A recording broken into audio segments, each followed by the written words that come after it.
Hello കൂട്ടുകാരെ, കഴിഞ്ഞ എപ്പിസോഡിൽ നമ്മുടെ ഹീറോയിനെ ആ കള്ളൻ പോലീസുകാരൻ വെടിവെക്കുമ്പോൾ നമ്മുടെ ഹീറോ അവളുടെ അടുത്ത് വന്നിരുന്ന് കരയുന്നത് വരെയാണ് നമ്മൾ കണ്ടത്. അതിനുശേഷം ഹീറോ അവളെയും കൊണ്ട് അടുത്തുള്ള ഹോസ്പിറ്റലിലേക്ക് പോകും. എന്നാൽ ഇതേ സമയം ഹീറോയെയും അവന്റെ കൂട്ടുകാരനെയും തിരിച്ച് നോർത്ത് കൊറിയയിലേക്ക് കൊണ്ടുപോകാനായി വന്ന അവരവിടെ എത്താത്തത് കൊണ്ട് തന്നെ തിരിച്ചു പോകാനായി ഒരുങ്ങുകയാണ്. അങ്ങനെ ഹീറോ അവളെയും കൊണ്ട് ഹോസ്പിറ്റലിലേക്ക് എത്തും. ഹോസ്പിറ്റലിൽ എത്തിയ ശേഷം മെയിൻ ഡോക്ടർ വന്ന് പറയും പേഷ്യന്റിന്റെ നില കുറച്ച് സീരിയസ് ആണ് എന്ന്. ഇത് കേട്ട നമ്മുടെ ഹീറോ എന്ത് ചെയ്യണമെന്നറിയാതെ അവിടെ സ്തംഭിച്ച് നിൽക്കും. ഇപ്പോഴേക്കും നമ്മുടെ ഹീറോയിന്റെ പാരൻസും ചേട്ടനും എല്ലാവരും അവിടെ എത്തിയിരുന്നു. എന്നാൽ നമ്മുടെ ഹീറോ ഐസിയുടെ മുന്നിൽ സദാസമയവും ഹീറോയിനെ ഓർത്ത് വിഷമിച്ച് നിൽക്കുന്നത് ഹീറോയിന്റെ അമ്മ ശ്രദ്ധിക്കുന്നുണ്ടായിരുന്നു. അങ്ങനെ 2 ദിവസം കഴിഞ്ഞ് ഹീറോയിന്റെ സർജറി എല്ലാം കഴിഞ്ഞ് അവളെ റൂമിലേക്ക് കൊണ്ടുവരും. അവളുടെ റിലേറ്റീവ്സ് എല്ലാം റൂമിലേക്ക് പോകുമെങ്കിൽ ഹീറോ അകത്തേക്ക് പോവാനാവാതെ പുറത്തു തന്നെ നിന്നു. ഇതേ സമയം നോർത്ത് കൊറിയയിലുള്ള നമ്മുടെ ഹീറോയിന്റെ അച്ഛൻ്റെ അടുത്ത് ഒരു പോലീസുകാരൻ വന്നിട്ട് പറയും, സാറിന്റെ മകൻ ഇതുവരെ സൗത്ത് കൊറിയയിൽ നിന്ന് തിരിച്ചു വന്നിട്ടില്ല. 1 വീക്കിനകം തിരിച്ചു വന്നില്ല എങ്കിൽ അത് വലിയ പ്രശ്നമാകുമെന്ന് പറയും. എന്നാൽ സൗത്ത് കൊറിയയിലുള്ള നമ്മുടെ ഹീറോയുടെ കൂട്ടുകാരും ഹീറോയിന് ബോധം വരുന്നത് കാത്ത് ആ ഹോസ്പിറ്റലിന് പുറത്ത് വെയിറ്റ് ചെയ്യുന്നുണ്ടായിരുന്നു. എന്നാൽ അടുത്ത ദിവസം ഹീറോയിന് വെടികൊണ്ടതിനെ കുറിച്ച് അന്വേഷിക്കാനായി പോലീസുകാർ ഹീറോയിന്റെ മാനേജറിന്റെ അടുത്തേക്ക് വരും. അപ്പോൾ അവർ പറയും വെടികൊള്ളുന്ന സമയത്ത് അവരോടൊപ്പം അവരുടെ ബോഡി ഗാർഡാണ് ഉണ്ടായിരുന്നതെന്ന്. എന്നാൽ ഇതേ സമയം നമ്മുടെ ഹീറോയിന്റെ ചേട്ടന്റെ 2 ഭാര്യമാരും ഹീറോയിനെ കണ്ടിട്ട് പോകുന്ന സമയത്ത് പുറത്ത് നിൽക്കുന്ന ഹീറോയെ കണ്ടിട്ട് മാനേജറിനോട് ചോദിക്കും, ഇതാണോ ഹീറോയിന്റെ ബോഡി ഗാർഡെന്ന്. എന്നാൽ ഇളയ ചേട്ടന്റെ ഭാര്യയ്ക്കാകട്ടെ ഹീറോ സദാസമയവും ആ റൂമിന്റെ പുറത്ത് വെയിറ്റ് ചെയ്യുന്നത് അത്ര ഇഷ്ടമാവില്ല. എന്നാൽ അതിനുശേഷം കേസ് അന്വേഷിക്കാൻ വന്ന പോലീസുകാരൻ ഹീറോയോട് വന്ന് ചോദിക്കും, നീയാണോ പുതിയ സെക്യൂരിറ്റി എന്ന്. ഹീറോ ഞാനാണ് മേഡത്തിന്റെ പുതിയ സെക്യൂരിറ്റി എന്ന് പറയും. എന്താണ് സംഭവിച്ചതെന്ന് ഹീറോയോട് ചോദിക്കുമ്പോൾ ഹീറോ പറയും, അവിടെ ഹീറോയിനെ കൂടാതെ തന്നെ മറ്റൊരുത്തനും കൂടി വെടികൊണ്ടിരുന്നു. അവനാണ് ഹീറോയിനെ വെടിവെച്ചത്. അവനെ അടുത്തുള്ള ഹോസ്പിറ്റലിൽ പോകാൻ കഴിയാത്തത് കൊണ്ട് തന്നെ ഏതെങ്കിലും അൺഓതറൈസ്ഡ് ക്ലിനിക്കിലായിരിക്കും അവൻ ചികിത്സ തേടിയിരിക്കുന്നതെന്ന് ഹീറോ ആ പോലീസുകാരനോട് പറയും. അവൻ പറഞ്ഞതുപോലെ തന്നെ ആ കള്ളൻ പോലീസുകാരൻ കൊറിയയിൽ ഇല്ലീഗലായി പ്രാക്ടീസ് ചെയ്യുന്ന ഒരു ഡോക്ടറിന്റെ അടുത്താണ് ചികിത്സ തേടിയിരുന്നത്. എന്നാൽ അടുത്ത ദിവസം ഹീറോയിന്റെ ചേട്ടന്റെ ഭാര്യ പറയും, ഇനിയാണ് നമ്മൾ ഹീറോയിന്റെ കാര്യത്തിൽ കൂടുതൽ ശ്രദ്ധിക്കേണ്ടത്. അതുകൊണ്ട് തന്നെ പുറത്തുള്ള ആ ബോഡി ഗാർഡിനെ മാറ്റി പുതിയൊരു ബോഡി ഗാർഡിനെ നിയമിക്കാമെന്ന് അവൾ ഫാമിലി മെമ്പേഴ്സിനോടെല്ലാം പറയും. അങ്ങനെ ഹീറോയിന്റെ മാനേജർ ഹീറോയുടെ അടുത്ത് വന്ന് പറയും, എന്നെ പിരിച്ചുവിടാനാണ് മാഡത്തിന്റെ ഫാമിലി തീരുമാനിച്ചിരിക്കുന്നത്. അതുകൊണ്ട് ഓഫീസിൽ നിന്നും പണവും വാങ്ങി നീ പൊക്കൊള്ളാൻ ഹീറോയോട് പറയും. എന്നാൽ തന്നെ അവർ പറഞ്ഞയച്ചെങ്കിലും നമ്മുടെ ഹീറോ ഹോസ്പിറ്റലിന് പുറത്തു വന്ന് നമ്മുടെ ഹീറോയിന് ബോധം വരുന്നതും കാത്തു നിൽക്കുകയാണ്. എന്നാൽ അടുത്ത ദിവസം നോർത്ത് കൊറിയയിൽ ആ കള്ളം പോലീസുകാരനെ ഹെൽപ്പ് ചെയ്തതിന് ശിക്ഷ കിട്ടിയ ബ്രിഗേഡിയർ കേസിൽ നിന്ന് വെറുതെ വിടുകയും അയാൾ തിരികെ തന്റെ വീട്ടിലേക്ക് വരികയും ചെയ്യും. ഭർത്താവിനെ കാണുമ്പോൾ അയാളുടെ ഭാര്യയ്ക്ക് വളരെയധികം സന്തോഷമാകും. ഫിയാൻസിയുടെ അമ്മയുടെ ഹെൽപ്പ് കൊണ്ടാണ് തന്റെ ഹസ്ബൻഡിനെ അവർ വെറുതെ വിട്ടതെന്ന് കരുതി ഫിയാൻസിയുടെ അമ്മയെ ആ ഗ്രാമത്തിലെ പെണ്ണുങ്ങളും ബ്രിഗേഡിയറുടെ വൈഫും ചേർന്ന് സൽക്കരിക്കുകയാണ്. അങ്ങനെ ആവശ്യത്തിലധികം മദ്യം കുടിച്ച ആ അയൽക്കൂട്ടം പെണ്ണുങ്ങളിൽ ഒരാൾ ഫിയാൻസിയുടെ അമ്മയോട് നമ്മുടെ ഹീറോയ്ക്ക് മറ്റൊരു പെണ്ണുമായി അവിഹിതമുണ്ടായിരുന്നു എന്ന് ഫിയാൻസിയുടെ അമ്മയോട് പറയും. അപ്പോഴാണ് ഫിയാൻസിയുടെ അമ്മയ്ക്ക് പണ്ട് താൻ ഹീറോയെക്കുറിച്ച് അന്വേഷിക്കാൻ അവന്റെ വീട്ടിലേക്ക് പോയപ്പോൾ അവന്റെ കൂട്ടത്തിലുള്ള പട്ടാളക്കാരൻ അവരോടൊപ്പം മദ്യം കുടിച്ച് ബോധമില്ലാതെ സൗത്ത് കൊറിയയിൽ നിന്ന് വന്ന ഒരു പെണ്ണുമായി ഹീറോയ്ക്ക് അവിഹിതമുണ്ടായിരുന്നു എന്ന കാര്യം പറഞ്ഞത് അവർക്ക് ഓർമ്മ വരുന്നത്. അങ്ങനെ ആ വിഷമത്തിൽ കുടിച്ച് ബോധമില്ലാതെ ഫിയാൻസിയുടെ അമ്മ ഫിയാൻസിയുടെ അടുത്തേക്ക് വരും. എന്നിട്ട് അവർ ഫിയാൻസിയോട് പറയും, നീ ആരോടൊപ്പം ആയാലും സന്തോഷത്തോടെ ജീവിച്ചാൽ മതി, നീ വിഷമിക്കുന്നത് ഈ അമ്മയ്ക്ക് കാണാൻ കഴിയില്ല എന്നും പറഞ്ഞ് അവർ സോഫയിലേക്ക് കിടക്കും. അങ്ങനെ അടുത്ത ദിവസം വൈകിട്ട് ഹീറോയിനിന്റെ 2 ചേട്ടന്മാരും അവരുടെ ഭാര്യമാരും ഹീറോയിനെ കാണാനായി ഹോസ്പിറ്റലിലേക്ക് വരും. ഹീറോയിന്റെ കൈ അനങ്ങുന്നത് അവർ കാണുന്നു. അവർ ഉടനെ തന്നെ തങ്ങളുടെ അമ്മയെ വിളിച്ച ശേഷം ഹീറോയിന് ബോധം വന്നു എന്ന്.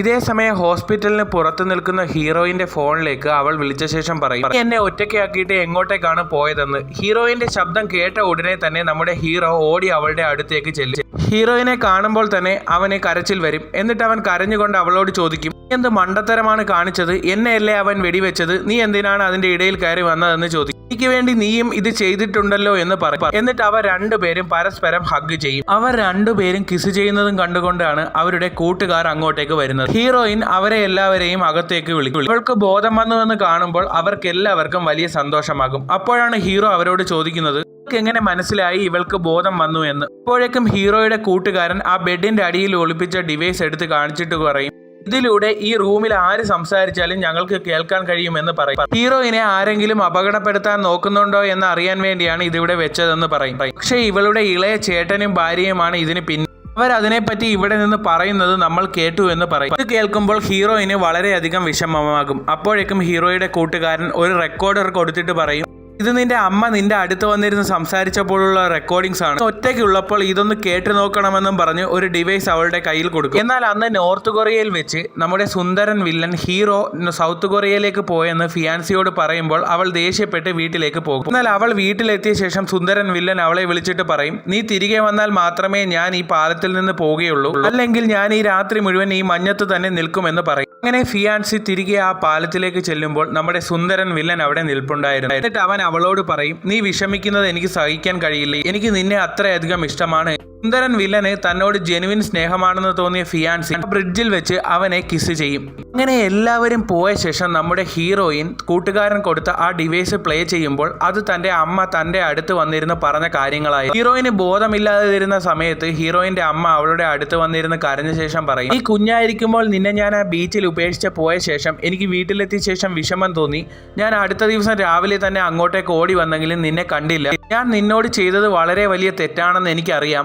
നിന്നോട് ചെയ്ത തെറ്റിന് ഞാൻ എന്നെ തന്നെ അന്ന് മുതൽ ശിക്ഷിക്കാൻ തുടങ്ങിയതാണ്. എനിക്ക് നിന്നെ ജീവനാണെന്നും പറഞ്ഞ് ഹീറോയിന്റെ അമ്മ കരയും. ഇത് കേൾക്കുമ്പോൾ അവൾക്കും വളരെ വിഷമമാകും. ഇതാ മുറിയുടെ പുറത്തുനിന്ന് കേൾക്കുകയായിരുന്ന ഹീറോയ്ക്കും അത് കേൾക്കുമ്പോൾ സങ്കടം തോന്നും. എന്നാൽ അതിനുശേഷം ഹീറോയിന്റെ റൂമിലേക്ക് വന്ന് പതിയെ അവളുടെ അടുത്തേക്ക് വന്ന് അവളെ കിസ് ചെയ്യും. അപ്പോഴേക്കും അവരുടെ കൂട്ടുകാർ അങ്ങോട്ടേക്ക് വരികയും ഞങ്ങളൊന്നും കണ്ടില്ല എന്ന് തമാശ രൂപേ പറയുകയും ചെയ്യും. എന്നിട്ട് അവരെല്ലാവരും കൂടി അവിടെ സന്തോഷത്തോടെ ഇരുന്ന് ഫുഡ് കഴിക്കും. അതേസമയം ഹീറോ സൗത്ത് കൊറിയയിലേക്ക് വന്ന ടണലിന്റെ അവിടെ ചെക്ക് ചെയ്ത സൗത്ത് കൊറിയൻ പോലീസ് നോർത്ത് കൊറിയയിൽ നിന്ന് 2 പേരാണ് സൗത്ത് കൊറിയയിലേക്ക് വന്നതായി നമുക്ക് തോന്നുന്നത്. ഇതിലൊരാളാണ് ഹീറോയിനെ അറ്റാക്ക് ചെയ്തത്. അവരെ 2 പേരെയും ഉടനെ തന്നെ കണ്ടുപിടിക്കണമെന്ന് പോലീസ് ഉദ്യോഗസ്ഥൻ മറ്റുള്ളവരോട് പറയും. എന്നാൽ തൊട്ടടുത്ത ദിവസം രാവിലെ ഹീറോയിനെ ഹഗ് ചെയ്യുന്നത് ഒരുത്തൻ ക്യാമറയിൽ ഫോട്ടോ എടുക്കും. അങ്ങനെ ആ ന്യൂസ് സോഷ്യൽ മീഡിയയിൽ സ്പ്രെഡ് ആകുകയും ഹീറോയിന്റെ ചേട്ടന്റെ വൈഫ് കാണുകയും അവൾ അത് വീട്ടിലെല്ലാവരെയും കാണിച്ചു കൊടുക്കുകയും ചെയ്യും. എന്നാൽ ഹീറോയുടെ മുഖം അതിൽ വ്യക്തമല്ലായിരുന്നു. എന്നാൽ അത് ഹീറോയാണെന്ന് മനസ്സിലാക്കിയ ഹീറോയിന്റെ മാനേജർ വന്ന് അവനോട് ഷൗട്ട് ചെയ്യുമ്പോഴേക്കും ഹീറോയിന്റെ ചേട്ടൻ അങ്ങോട്ടേക്ക് വന്ന് എനിക്ക് ഹീറോയിനെ കാണണമെന്ന് പറയും. ഹീറോ അവരെ തടയുമ്പോൾ അവന്റെ കൂടെ ഉണ്ടായിരുന്ന ആളുകൾ ഹീറോയെ അടിക്കാനായി വരും. എന്നാൽ ഒറ്റയിടിക്ക് അവന്മാരെ 2 പേരെയും ഹീറോ കമത്തി അടിക്കും. എന്നിട്ട് ഹീറോയിന്റെ ചേട്ടനെ പിടിച്ച് ഭിത്തിയിൽ ചേർത്തിട്ട് എന്റെ കയ്യിൽ നിന്ന് അടി കൊള്ളാതെ പോകുന്നതായിരിക്കും നിനക്ക് നല്ലതെന്ന് പറയും. എന്നാൽ ഇതേ സമയം നോർത്ത് കൊറിയയിലുള്ള ആ കള്ളൻ പോലീസുകാരൻ ഹീറോ ഇപ്പോൾ നോർത്ത് കൊറിയയിലാണെന്നും പറഞ്ഞ് സൗത്ത് കൊറിയയിലെ പട്ടാള ജനറൽക്ക് മെയിൽ അയക്കും. എന്നാൽ അടുത്ത ദിവസം ഹീറോയിന്റെ അച്ഛൻ ഏർപ്പെടുത്തിയ സ്പെഷ്യൽ ഇൻവെസ്റ്റിഗേറ്റർ കള്ളൻ പോലീസുകാരന്റെ ഫോട്ടോ കൊണ്ടുവന്ന് ഹീറോയുടെ അച്ഛനെ കാണിച്ചിട്ട് പറയും, ഇവൻ നോർത്ത് കൊറിയക്കാരനാണ്, ഇവനാണ് ഹീറോയിനെ ഒരു പ്രാവശ്യം തട്ടിക്കൊണ്ടു പോവാൻ ശ്രമിച്ചത്, ഇവനായിരിക്കും ഹീറോയിനെ അറ്റാക്ക് ചെയ്തതെന്നും പറഞ്ഞ് അവന്റെ ഫോട്ടോ എടുത്ത് കാണിച്ചു കൊടുക്കും. എന്നാൽ ഇതേ സമയം ഹീറോയിന്റെ അമ്മ ഹീറോയുടെ അടുത്ത് വന്ന് പറയും, എനിക്കറിയാം നീയാണ് അവളോടൊപ്പം ഡേറ്റ് ചെയ്യുന്നത്, അവൾ എങ്ങനെയായാലും ഹാപ്പി ആയിരുന്നാൽ മതി, നീ എപ്പോഴും അവളോടൊപ്പം ഉണ്ടായിരിക്കണം, നിനക്ക് എന്തേലും ആവശ്യമുണ്ടെങ്കിൽ എന്നെ വിളിക്കണമെന്നും പറഞ്ഞ് അവരുടെ കാർഡ് കൊടുത്ത് അവരവിടെ നിന്ന് പോകും. എന്നാൽ ഇതേ സമയം ഹീറോയുടെ അച്ഛനും ആ ഇൻവെസ്റ്റിഗേറ്ററും കൂടി ഹീറോയിന്റെ അടുത്ത് വന്ന് ആ അന്ന് നടന്ന ഇൻസിഡന്റിനെ പറ്റി ചോദിക്കും. എന്നാൽ ആ കള്ളം പോലീസുകാരൻ്റെ മെയിൽ കിട്ടിയ ആർമി ഓഫീസർ ഹീറോയുടെ അച്ഛൻ്റെ അടുത്ത് വന്ന് പറയും, സാറിൻ്റെ മകൻ സൗത്ത് കൊറിയയിലാണോ? സൗത്ത് കൊറിയയിലാണെങ്കിൽ അത് വലിയ പ്രശ്നമാകുമെന്ന് പറയും. എന്നാൽ ഹീറോയുടെ അച്ഛൻ പറയും, ഞാനാണ് അവനെ അവിടെ ഒരു ഇൻവെസ്റ്റിഗേഷന് വേണ്ടി അയച്ചത്, അവൻ 1 വീക്കിനുള്ളിൽ തിരികെ വരുമെന്ന് അയാളോട് പറയും. എന്നാൽ ഇതേ സമയം ഹീറോയിൻ ഹോസ്പിറ്റലിലെത്തിയ തൻ്റെ ഫാമിലിയിലുള്ള എല്ലാവർക്കും തൻ്റെ ഇളയ ചേട്ടനും വൈഫുമാണ് തന്നെ കൊല്ലാൻ ആ നോർത്ത് കൊറിയക്കാരന് കൊട്ടേഷൻ കൊടുത്തത് എന്നുള്ള വോയിസ് റെക്കോർഡിങ്സ് അവർക്ക് കേൾപ്പിച്ചു കൊടുക്കും. കേൾക്കുന്ന ഹീറോയുടെ അച്ഛൻ പറയും, ഇന്ന് മുതൽ നീ എൻ്റെ ഫാമിലി മെമ്പർ അല്ല, എല്ലാ സ്വത്തുക്കളും ഉപേക്ഷിച്ച് പൊയ്ക്കൊള്ളണമെന്ന്. എന്നാൽ അപ്പോഴേക്കും ഹീറോയിന്റെ ചേട്ടൻ അച്ഛന് നേരെ ഷൗട്ട് ചെയ്യുമ്പോൾ ഹീറോയിന്റെ അമ്മ അവന്റെ ചെകിടത്തൊരു അടി കൊടുക്കും. എന്നാൽ ഇതേ സമയം തന്നെ നോർത്ത് കൊറിയയിലുള്ള സുന്ദരൻ വില്ലനെ പിടിക്കാനായി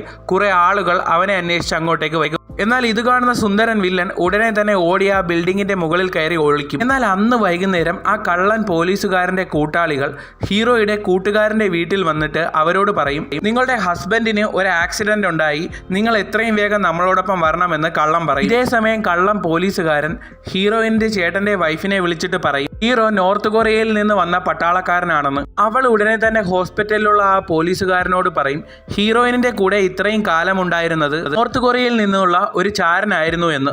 എന്നാൽ ഇതേ സമയം നമ്മുടെ ഹീറോ ആ കള്ളൻ പോലീസുകാരൻ എവിടെയുണ്ടെന്ന് മനസ്സിലാക്കി അവനുള്ള സ്ഥലത്തേക്ക് പോവുകയാണ്. അങ്ങനെ ആ കള്ളൻ പോലീസുകാരൻ ഒളിച്ചിരിക്കുന്ന സ്ഥലത്തേക്ക് ഹീറോ ഗണ്ണുമായി ചെല്ലും. ഇങ്ങനെ ഹീറോ ആ കള്ളൻ പോലീസുകാരനെ വെടിവെച്ച് കൊല്ലാനായി ഒരുങ്ങുമ്പോഴേക്കും സൗത്ത് കൊറിയൻ പോലീസുകാർ അങ്ങോട്ടേക്ക് വന്ന് രണ്ടുപേരോട് ഹാൻഡ്സപ്പ് പറയും. എന്നാൽ ആ കള്ളൻ പോലീസുകാരൻ പെട്ടെന്ന് തന്റെ തോക്കെടുത്ത് നമ്മുടെ ഹീറോയെ വെടിവെക്കാനായി ഒരുങ്ങും. എന്നാൽ ഇതൊന്നും അറിയാതെ ഹീറോയെ കാണാതെ വിഷമിച്ചിരിക്കുകയാണ് ഹീറോയിൻ. ഹീറോ അവൾക്ക് താൻ റെക്കോർഡ് ചെയ്ത ഒരു പിയാനോയുടെ നോട്ട് അവൾക്ക് കൊടുത്തിട്ടുണ്ടായിരുന്നു. അവൾ അത് പ്ലേ ചെയ്ത് ഹീറോയെ ഓർത്തിരിക്കുകയാണ്. ഈ ഒരു സീനോട് കൂടി ഈ എപ്പിസോഡ് ഇവിടെ അവസാനിക്കുകയാണ്. അടുത്ത എപ്പിസോഡിൽ എന്ത് സംഭവിക്കുമെന്ന് നമുക്ക് കാണാം.